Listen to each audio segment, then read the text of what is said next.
Hello, मैं अमरेंद्र कुमार। स्वागत है आपको निर्माण अड्डा में। चलिए, आज का जो हमारा क्लास है मिशन बीपीएससी 72 का क्लास नंबर 3 है। इसके पहले मैंने 2 क्लास को रिकॉर्ड किया है। मुझे उम्मीद है कि क्लास वो आपको पसंद आए होंगे।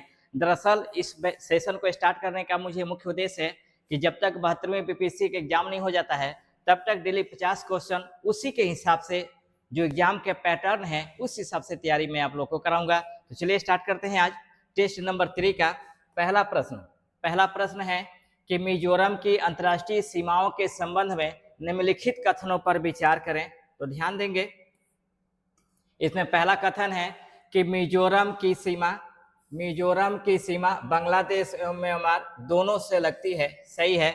दूसरा है आपका कि मिजोरम बांग्लादेश एवं म्यांमार दोनों से सीमा साझा करने वाला एकमात्र पूर्वोत्तर राज्य है। यह भी सही है आपका। मिजोरम की सीमा चीन से भी लगती है, ये गलत है। यानी आंसर जो होगा आपका 1 एवं 2 हो जाएगा, यानी 1 का बी नंबर आंसर होगा। उसके बाद है दूसरा नंबर कि मानद विश्वविद्यालय यानी institution deemed to be university के दर्जे के संदर्भ में निम्नलिखित कथनों पर विचार कीजिए। तो एनसीईआरटी को हाल ही में यह दर्जा सामान्य श्रेणी के अंतर्गत दिया गया है, ये गलत है। दूसरा है कि इस श्रेणी के संस्थाएं ज्ञान के विशिष्ट या उभरते क्षेत्रों पर ध्यान केंद्रित कर सकती है, ये सही है। तीसरा है एनसीईआरटी अब यूजीसी बीएनएमओ के अधीन स्वतंत्र रूप से शैक्षणिक उपाधियां प्रदान कर सकती है, ये सही है। यानी 2 का आपको 2 एवं 3 यानी इसका बी आंसर सही है, यानी 2 का बी नंबर आंसर सही है। उसके बाद 3 नंबर देखते हैं कि अंतरिक्ष वेंचर कैपिटल फंड के संदर्भ में निम्नलिखित कथनों पर विचार कीजिए। पर कह रहा है कि इनमें से कौन सा कथन सही है। तो ध्यान देंगे यह अंतरिक्ष स्टार्टअप्स हेतु भारत का पहला समर्पित वेंचर कैपिटल फंड है। दूसरा, सीडीबी वेंचर कैपिटल लिमिटेड को इसका निवेश प्रबंधक नियुक्त किया गया, यह भी सही है। तीसरा है इस फंड को 2000 करोड़ की राशि की कृषि की गई, ये गलत है। यानी आंसर होगा आपका 1 एवं 2 यानी 3 का ए नंबर आंसर हो जाएगा, है ना। उसके बाद 4 नंबर देखते हैं प्रश्न। 4 नंबर है कि निम्नलिखित कथनों पर विचार कीजिए और इनमें से कौन सा कथन सही है। तो ध्यान देंगे, उष्णकटिबंधीय चक्रवातों के लिए ऊर्जा का प्राथमिक स्रोत गुप्त ऊष्मा को मुक्त होना है, सही। उष्णकटिबंधीय चक्रवात निम्न वायुमंडलीय दाब वाले क्षेत्रों में बनते हैं, ये भी सही है।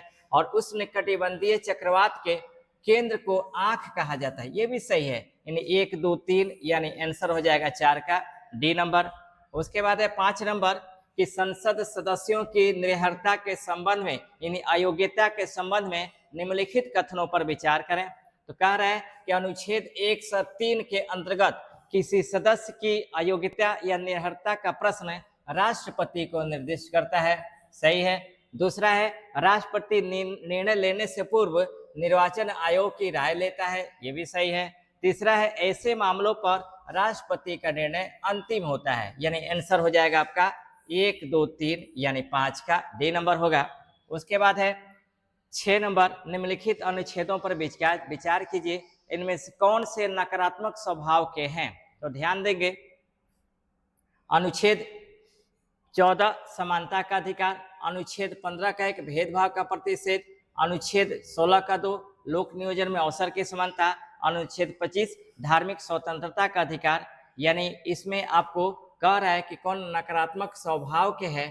तो इसमें ध्यान देंगे, नकारात्मक स्वभाव के संदर्भ में जो आंसर हो जाएगा आपको 1 2 3 हो जाएगा, यानी बी नंबर आंसर होगा। उसके बाद है चौथा नंबर कि 6ठी अनुसूची के अंतर्गत राज्यपाल की शक्तियों के संदर्भ में निम्नलिखित में कितनी राज्यपाल की शक्तियां हैं। तो देखेंगे, एक नया स्वायत्त जिला बनाना, किसी स्वायत्त जिले का क्षेत्रफल बढ़ाना, किसी स्वायत्त जिले का नाम बदलना और 2 या 2 से अधिक स्वायत्त जिलों को मिलाना, ये सभी अधिकार अब राज्यपाल के शक्तियों में मिलता है, यानी आपको 7 का डी नंबर आंसर होगा। उसके बाद है 8 नंबर पीएच मानों के संबंध में निम्नलिखित कथनों पर विचार करें। कह रहा है कि इनमें से कि कौन सा कथन गलत है। ध्यान देंगे, तो मानव शरीर का लगभग 7.0 से 7.8 की पीएच मान की सीमा कार्य करती है, सही है। जब वर्षा जल जब वर्षा जल के पीएच मान 5.6 से कम होती है तो इसे अम्लीय वर्षा कहते हैं, ये भी सही है। तीसरा है लार की सामान्य जो पीएच मान होती है 6.2 से 7.6 होती है, ये भी सही है। यानी इसमें कोई भी क्वेश्चन गलत नहीं है, यानी आंसर हो जाएगा डी, है ना, डी हो जाएगा, 8 का डी होगा। उसके बाद है 9 नंबर की सीमांत अस्थायी सुविधा यानी मार्जिनल स्टैंडिंग फैसिलिटी यानी एमएसएफ दर को इस रूप में परिभाषित किया जाता है, वह दर जिस पर बैंक आरबीआई से रातों रात, याद रखेंगे ओवरनाइट आधार पर उधार ले सकता है, ये इसका आंसर होगा, ये 9 का ए नंबर होगा। उसके बाद है 10 नंबर प्रोपिस जूलिफोलरा के बायोमास का उपयोग कर भारत का पहला ग्रीन मेथेनॉल उत्पादन संयंत्र कहाँ विकसित किया गया है, तो याद रखेंगे ये विकसित किया गया है दीनदयाल उपाध्याय बंदरगाह यानी गुजरात, जिसका प्राचीन नाम था आपको कांडला बंदरगाह, है ना, इसका नाम है कांडला बंदरगाह, यानी 10 का सी होगा। 11 नंबर है अपने पहले अंतरराष्ट्रीय अलिग्रहण, ये थोड़ा सा क्वेश्चन गलत हो गया, इसको छोड़ देते हैं, ठीक ना, मिस प्रिंट हो गया है, टाइप हो गया है। 12 नंबर है भारतीय निर्यातकों के वैश्विक बाजार पहुंच को मजबूत करने हेतु हाल ही में आरंभ मार्केट एक्सेस सपोर्ट इंटरवेंशन निर्यात संवर्धन मिशन के किस उप योजना के अंतर्गत क्रियान्वित की जा रही है, तो याद रखेंगे आपको निर्यात दिशा के अंतर्गत इसको इम्प्लीमेंट किया जा रहा है, यानी 12 का बी नंबर आंसर होगा।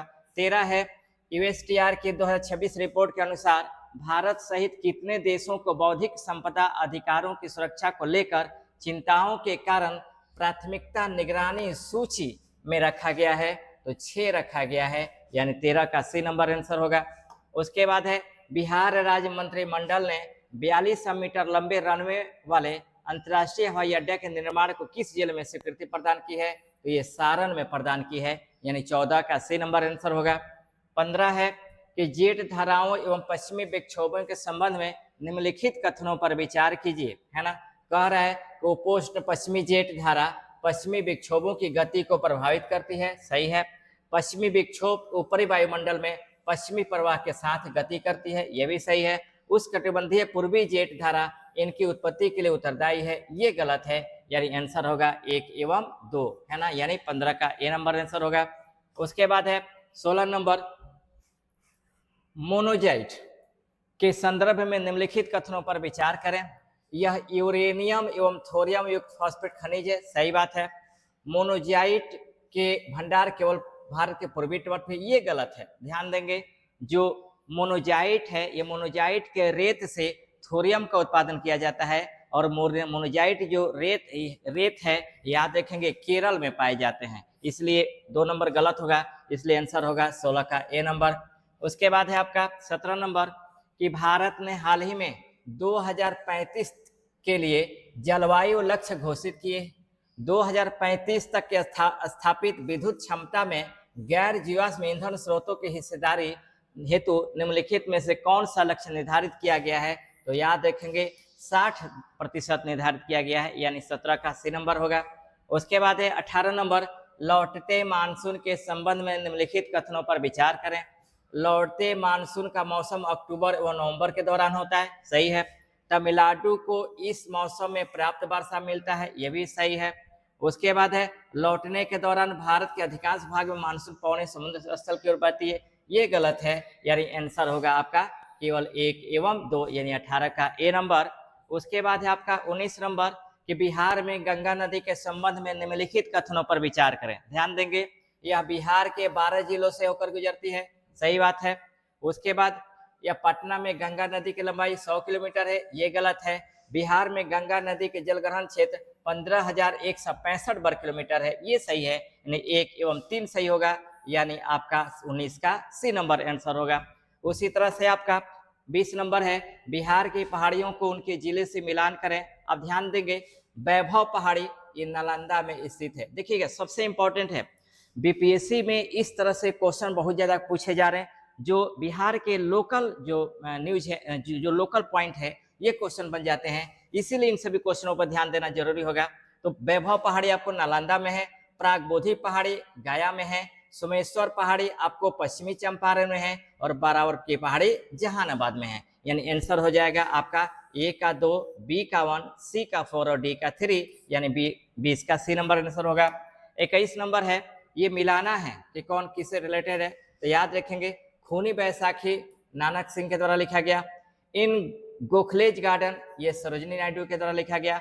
To India my native land ये हेनरी लुई विवियन डेरेजियो के द्वारा लिखा गया। और भारत भारती मैथिली शरण गुप्त के द्वारा लिखा गया। यानी आंसर हो जाएगा 1, 2, 3 एवं 4, है ना। यानी आपको 21 का डी नंबर आंसर होगा। 22 है, भारत के स्वतंत्रता संघर्ष के दौरान ब्रिटिश वस्तुओं के बहिष्कार का विचार सबसे पहले किस पत्रिका में दिया गया था। याद रखेंगे सबसे पहले ब्रिटिश वस्तुओं के बहिष्कार का जो विचार दिया गया था वह साप्ताहिक पत्रिका संजीवनी में दिया गया था। ये जरूर याद रखेंगे, सबसे इंपॉर्टेंट है।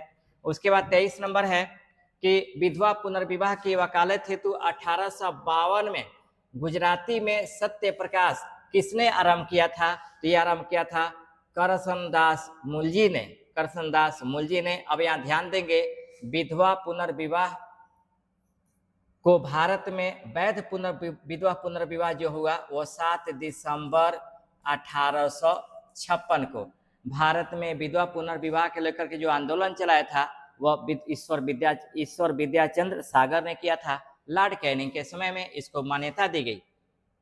23 का डी होगा। 24 से इलाहाबाद की संधि के संबंध में निम्नलिखित कथनों पर विचार कीजिए, है ना। उपयुक्त में से कौन सा संधि का यथार्थ रूप से हिस्सा नहीं है। अब ध्यान देंगे इसमें आपका शाह आलम द्वितीय ने बंगाल, बिहार एवं उड़ीसा के दीवानी ईस्ट इंडिया कंपनी को प्रदान किया, सही है। शाह आलम द्वितीय के लिए लगभग 26 लाख रुपये वार्षिक भुगतान निर्धारित किया गया, ये भी सही है। उसके बाद है आपका मुगल शासक को इलाहाबाद एवं कोरा के प्रशासन हेतु कंपनी से एक राशि मिल लेनी थी, ये भी सही है। कंपनी ने समस्त बंगाल प्रशासन एवं पूर्ण एवं प्रत्यक्ष नियंत्रण प्राप्त कर लिया, ये गलत है ना। तो आपको कह रहा है कि इनमें से कौन सा हिस्सा गलत है, तो केवल 4 हो जाएगा, यानी 24 का सी नंबर आंसर हो जाएगा। 25 नंबर है आपका कि बिहार में नमक आंदोलन के नेताओं एवं स्थानों के संबंध में निम्नलिखित में से कौन सा सुमेलित नहीं है। पटना का अंबिका कांत सिंह ने किया, सही है। मुंगेर से श्री कृष्ण सिंह ने सही किया। लखीसराय का चंद्रिका सिंह, ये गलत है ना। यानी आंसर हो जाएगा आपका 25 का सी नंबर। उसके बाद है 26 नंबर, चंद्रगुप्त मौर्य के जीवन से संबंधित स्रोतों के संदर्भ में निम्नलिखित कथनों पर विचार करें। आप ध्यान देंगे कि बौद्ध एवं ब्राह्मणीय ग्रंथ चंद्रगुप्त मौर्य के मौर्य कुल के संबंध में भिन्न है, सही है। ग्रीक एवं भारतीय स्रोत इस बिंदु पर असहमत है कि चंद्रगुप्त मौर्य ने अलोकप्रिय अंतिम नंद राजा घनानंद को उखाड़ फेंका और उसकी राजधानी पाटलिपुत्र पर अधिकार किया, है ना। ये आपका करें में से कौन सा कथन सही है, तो ये आपका गलत है और आपका एक सही है, यानी आंसर होगा आपका 26 का ए नंबर। उसके बाद है 27 नंबर, निम्नलिखित कथनों पर विचार करें। मोहम्मद कुली कुतुब शाह ने हैदराबाद का प्रथम निजाम थे, गलत। हैदराबाद की स्थापना मीर कमर उद्दीन खान सिद्दीकी ने की, भी गलत है, यानी आंसर हो जाएगा ना तो 1 और न ही 2, यानी 27 का डी नंबर आंसर होगा। उसके बाद है आपका 28 नंबर कि अकबर द्वारा जारी महजरनामा किसके द्वारा तैयार किया गया था, तो याद रखेंगे सबसे पहले समझेंगे महजरनामा नामक एक धार्मिक सिद्धांत है। ये महजरनामा एक धार्मिक सिद्धांत है और इस सिद्धांत को इन्होंने प्रस्तुत कराया था आपको 1579 में। पूछेगा कि इसको तैयार किसने किया था, तो इसको तैयार किया था शेख मुबारक ने। शेख मुबारक ने इसे तैयार किया था। याद रखेंगे शेख मुबारक के 2 लड़के थे, एक आपको फैजी और दूसरा अबुल फजल इनके लड़के होंगे, है ना। तो क्वेश्चन के अनुसार देखा जाए तो आंसर हो जाएगा 28 का सी, यानी शेख मुबारक।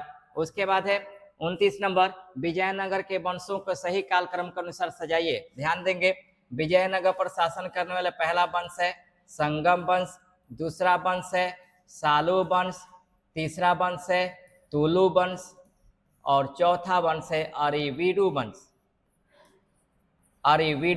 तो अब ये सब मिला लेंगे आप लोग। सबसे पहले संगम 2 3 1 4 2 3 1 4 यानी BCAD, यानी आंसर हो जाएगा आपका 29 का डी नंबर। उसके बाद है 30 नंबर, सार्वजनिक उपक्रम समिति के संबंध में निम्नलिखित कथनों पर विचार करें। इसका गठन 1964 में कृष्ण मेनन समिति के सिफारिश पर किया गया, सही है। इसमें लोकसभा के 15 सदस्य और राज्यसभा के 7 सदस्य यानी कुल 22 सदस्य होते हैं, यह भी सही है। सदस्यों का कार्यकाल 1 वर्ष का होता है, यह भी सही है। कोई मंत्री सीपीयू का सदस्य नहीं चुना जा सकता, ये गलत है, यानी आंसर हो जाएगा केवल 4 यानी 30 का, यानी कह रहे हैं कि इनमें से कौन सा क्वेश्चन सही नहीं है, तो 4 नंबर सही नहीं है, यानी 30 का सी नंबर आंसर होगा। उसके बाद है 31 नंबर, अनुच्छेद 123 के अंतर्गत प्रख्यापित अध्यादेश के संदर्भ में निम्नलिखित कथनों पर विचार करें। यह संसद के पुनः समवेत होने से 6 सप्ताह की समाप्ति पर प्रवर्तन में नहीं रहेगा, सही बात है। दूसरा, अध्यादेश के माध्यम से संविधान संशोधन नहीं किए जा सकते, ये भी सही बात है। एक बार प्रख्यापित होने के बाद राष्ट्रपति अध्यादेश को वापस नहीं ले सकता, ये गलत है, यानी आंसर होगा 1 एवं 2, यानी 31 का ए नंबर आंसर होगा। उसके बाद है 32 नंबर कि उच्च न्यायालय के अतिरिक्त न्यायाधीशों के संबंध में निम्नलिखित कथनों पर विचार करें कि कौन सही है। उनकी नियुक्ति राष्ट्रपति के द्वारा संविधान के अनुच्छेद 224 के खंड 1 के अंतर्गत की जाती है। दूसरा, अतिरिक्त न्यायाधीश का कार्यकाल एक बार में अधिकतम 3 वर्ष का होता है, ये गलत है। तीसरा है, अतिरिक्त न्यायाधीश 62 वर्ष की आयु प्राप्त करने के बाद पद धारण नहीं कर सकते, ये सही है ना। और प्रश्न कर रहे हैं कि इनमें से कौन सा सही है, तो 1 एवं 3, यानी आंसर हो जाएगा आपका 32 का सी नंबर। उसके बाद है 33 नंबर, गंधहीन एलपीजी को सूंघने योग्य गंध देने हेतु मिलाया जाने वाला एथिल मर्कैप्टन किसका यौगिक होता है, तो ये सल्फर का यौगिक होता है, यानी 33 का बी नंबर आंसर हो जाएगा।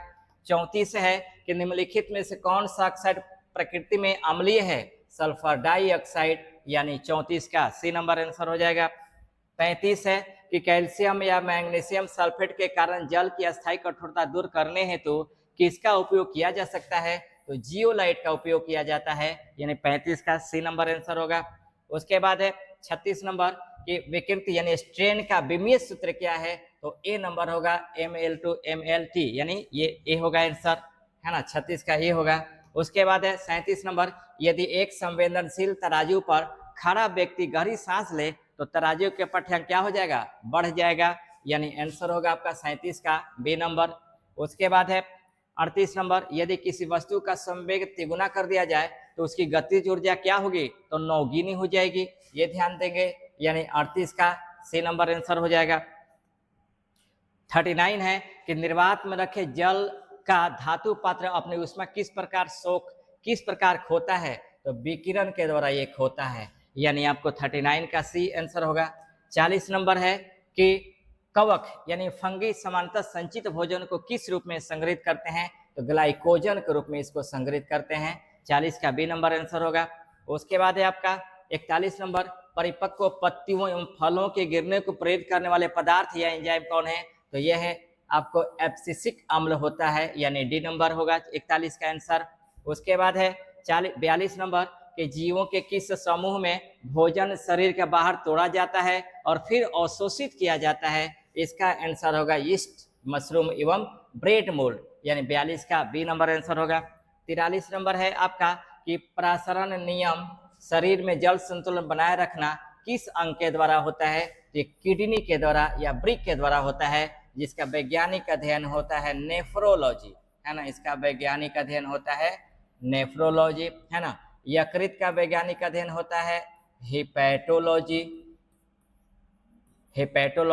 और त्वचा का वैज्ञानिक अध्ययन होता है डर्मेटोलॉजी, है ना, डर्मेटोलॉजी, ये ध्यान देना होगा, यानी 43 का डी नंबर आंसर होगा।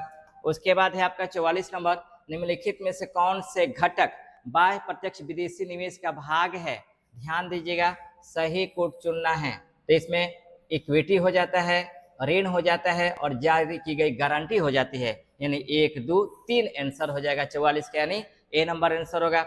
उसके बाद है 45 नंबर, 1979 की उस समिति की अध्यक्षता किसने की जिसने नाबार्ड की स्थापना की सिफारिश की थी, CB शिवरामन समिति, है ना, इन्हीं के सुझाव पर नाबार्ड की स्थापना की गई। याद रखेंगे नाबार्ड की जो स्थापना की गई 1982 में की गई, और इसका जो मुख्यालय है वो आपको मुंबई में है, इसका मुख्यालय मुंबई में है। उसके बाद आपको 46 नंबर, सकल घरेलू उत्पाद एवं सकल राष्ट्रीय उत्पाद के बीच अंतर क्या है, तो विदेशों से शुद्ध आय को निकाला जाता है, यानी 46 का ए नंबर आंसर होगा।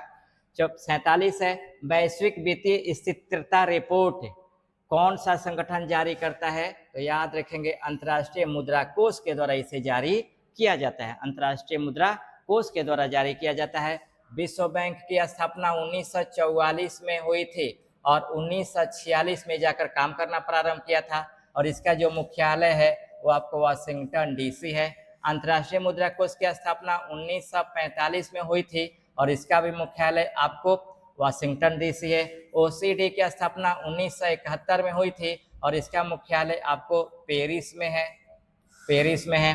और विश्व व्यापार संगठन की स्थापना 1995 में हुई थी और इसका मुख्यालय जिनेवा में है ना। तो ध्यान देंगे इस तरह से 47 का आंसर बी नंबर होगा। 48 नंबर है कि बिहार बजट 2026-27 के संदर्भ में निम्नलिखित कथनों पर विचार करें। रोजगार के अवसर बढ़ाने हेतु निजी निवेश के लिए 50 लाख करोड़ का लक्ष्य निर्धारित किया गया है, सही है। प्रत्येक प्रखंड में मॉडल विश्वविद्यालय, डिग्री कॉलेज का स्थापित किए जाएंगे तथा एक नई एजुकेशन सिटी का निर्माण किया जाएगा, यह भी सही है। सभी डिजिटल चलित बसों को सीएनजी और इलेक्ट्रिक बसों में परिवर्तित किया जाएगा, ये भी सही है। यानी आंसर हो जाएगा 1, 2, 3 यानी सभी। यानी 48 का डी नंबर आंसर होगा। उसके बाद है 49 नंबर के विश्व बिहार आर्थिक सर्वेक्षण 2025-26 के संदर्भ में निम्नलिखित कथनों पर विचार करें। तो ध्यान देंगे प्रति व्यक्ति आय वर्तमान की कीमतों पर 76,490 रुपया और स्थिर कीमतों पर 40,973 तक बढ़कर हो गई है, सही है। उसके बाद है आपका पटना में पेट्रोल, डीजल और एलपीजी के सर्वाधिक खपत दर्ज की है, ये भी सही है। अररिया जिले की प्रति व्यक्ति आय सबसे कम है, ये गलत है। यानी आंसर हो जाएगा 1 एवं 2 यानी 49 का ए नंबर होगा। उसके बाद है 50 नंबर कि हाल ही में चर्चा में रहा शब्द गोल्डीलक्स अर्थव्यवस्था किस प्रकार की आर्थिक स्थिति को दर्शाता है? तो याद रखेंगे निम्न मुद्रास्फीति के साथ स्थिर विकास को दर्शाता है, यानी 50 का सी नंबर आंसर होगा। इस तरह से ये जो आप क्वेश्चन देख रहे होंगे, सामान्य क्वेश्चनों की अपेक्षा इस क्वेश्चन का आप लेवल को आप लोग देख रहे होंगे। जिस तरह से बीपीएससी ने अपने पैटर्न को बदला हुआ है, उस पैटर्न के अनुसार आपको अपने आप को बदलना होगा, तभी जाकर के रिजल्ट हाथे लगेगा। तो इस तरह से आप लोग मेहनत कीजिए। मैं प्रयास कर रहा हूँ कि अच्छा से अच्छा क्वेश्चन आप लोगों को डिस्कशन करा दूं, है ना। और इस तरह से आप लोग पढ़ते रहिए। जब तक एग्जाम नहीं होता है तब तक हम डेली एक 50 क्वेश्चनों का सेट आपको डिस्कशन कराते रहते हैं। तब तक रन देते नहीं, तब तक बेस्ट ऑफ लक।